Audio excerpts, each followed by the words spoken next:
the African savanna, you've got these two feline cousins, right? They hunt almost side by side. One's a total powerhouse, built for insane acrobatics, and the other? A master of absolute precision. But here's the thing, one of them is hiding a pretty shocking secret, something scientists are only just now figuring out. So let's get into it. This is the tale of the caracal and the serval. All right, first up, let's get to know our main characters. These two cats, they're actually believed to share a common ancestor, which makes them, evolutionary cousins. But even though they're on the same family tree, they've each become these highly specialized masters of completely different domains. And here they are. Take a look. On the left, you've got the lanky, spotted serval, and on the right, the stockier, reddish-tan caracal. I mean, right off the bat, you can see they're built differently, right? And these aren't just, cosmetic choices. Every single one of those physical details tells a story about how they survive and how they thrive. Okay, so here's what's really interesting. These two often live in the exact same neighborhood.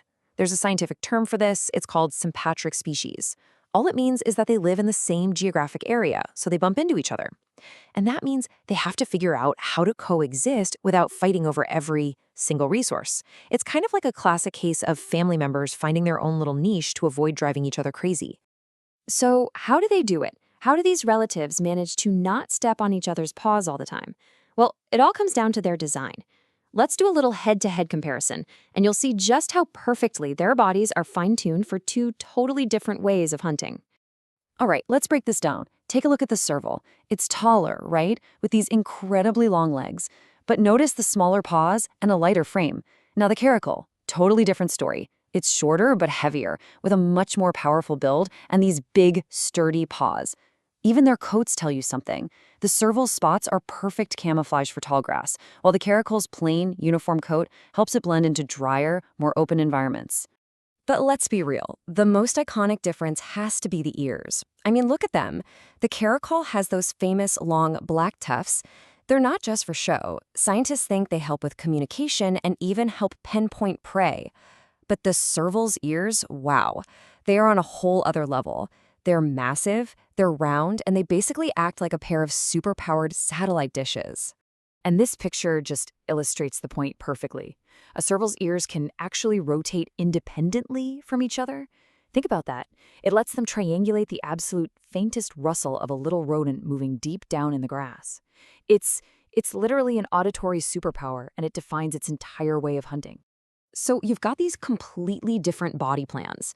How does that translate to the actual hunt? Well, with such specialized tools, it's really no surprise that they've developed two totally distinct but equally deadly masterclasses in the art of predation. Okay, so first, the caracal. This cat is all about raw power and agility. We're talking about an incredible climber that can take down prey 3 times its own size. But its real claim to fame, its spectacular aerial moves. This cat can leap nearly 10 feet straight up into the air to snatch birds right out of the sky.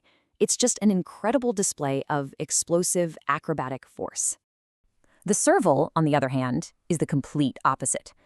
It's a master of patience and precision. It will stand perfectly still for up to 15 minutes, just listening. And once it pinpoints its prey by sound alone, it pulls off its signature move, a massive leap, pouncing straight down from above to stun its target. And that special pounce, it leads to this incredible number, 50%. And let's be super clear here, a 50% success rate it's astonishingly high for a wild predator. I mean, most other cats, lions, leopards, they can only dream of being that efficient. For the serval, being a specialist really pays off. Okay, so we've got the powerful generalist, the caracal, and the precise specialist, the serval. We get their builds, we get their hunting styles, but what happens when we take a closer look at what they actually eat? Well, some brand new evidence has just come to light that's turned everything we thought we knew completely on its head. So, what do you think is on the menu for these two? Based on everything we've talked about, you can probably make some pretty good guesses. Let's see how close you get to the textbook answers. All right, for the caracal, the menu's pretty broad, which makes sense for its powerful build. You've got mammals, reptiles, even small antelopes. And the serval, just as you'd expect, is a specialist. Rodents make up something like 90% of its diet. It's a little rodent hunting machine. Or at least That's what we thought. But, you know, science is always learning new things. A recent camera trap survey, set up right here in Botswana's Okavango Delta, was about to add a pretty shocking new chapter to the Serval's story. And this was the first big surprise. The camera caught this shot, a serval carrying an African pike. But look closely. Here's the crucial detail. Its fur is wet. This wasn't something it just found lying around. This serval had been actively hunting in the water, which is definitely not something they're known for. But wait, it gets even wilder. Not long after that, the researchers documented this. A serval, again soaking wet, carrying a juvenile Nile crocodile. Let that sink in. A cat famous for hunting mice was now preying on one of Africa's future apex predators. This is the whole point, right here. This had never been seen before. It was a world-first observation. It proves that even a hardcore specialist like the serval is way more adaptable than anyone ever imagined. And it really makes you wonder, what other secrets might the powerful generalist caracal be hiding from us? So, you've got the caracal's raw power, and now the serval's surprising new adaptability. These incredible skills are just a huge reminder of one really crucial point. These are wild animals, through and through. And this quote really says it all. As beautiful as they are, these are not house cats. They have been finely tuned by millions of years of evolution to be incredibly effective predators. And you know what? Those instincts, they don't just vanish. You know, trying to domesticate them just ignores the very essence of what these animals are. The amazing hunting instincts we've just been talking about are completely hardwired.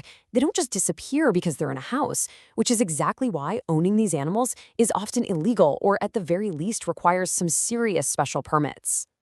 And so, this whole tale of two cousins leaves us with a pretty fascinating question to chew on. We've seen the caracal, the powerful all-rounder. And we've seen the serval, the precise specialist who turns out to be surprisingly adaptable. In a world that's always changing, which of those evolutionary paths is going to prove to be more resilient in the long run? The generalist or the specialist? It's definitely something to think about.